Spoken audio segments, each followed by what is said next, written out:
Hello and welcome to another episode of Transportation Matters. Today we're here to talk about three very Canadian topics: trucks, winter weather, and beer. If you turn to your local news channel over the past couple of weeks, chances are you heard about Challenger Motor Freight's bigger-than-life beer run.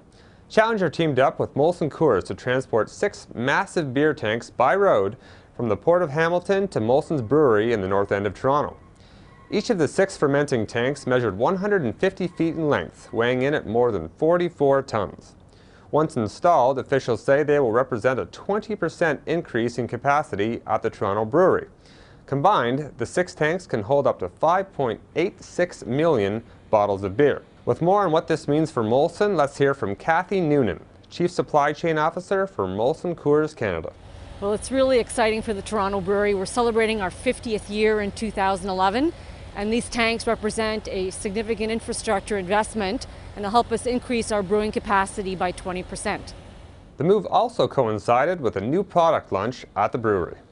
Well, we're really excited to be launching a new brand in Ontario and across the West called Molson M, a microcarbonated lager, and that's a really exciting brand for us.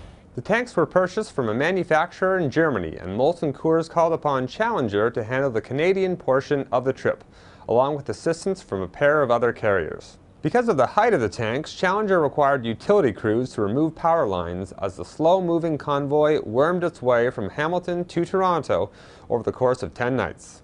The 6 oversized beer vats were hauled aboard hydraulic platform trailers with as many as 16 axles.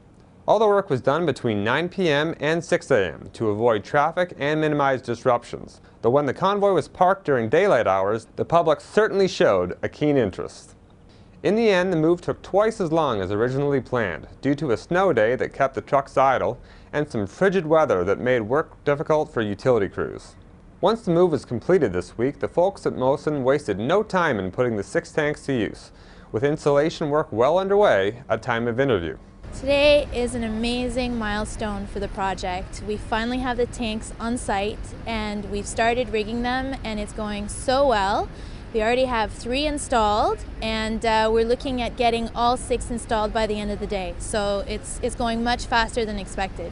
Officials say the project was one of the largest over-the-road convoys ever performed in Ontario and involved 70 stakeholders and 5 police divisions taking part. Enjoying a cold one on a cold afternoon, this is Adam Ludlow for Transportation Matters.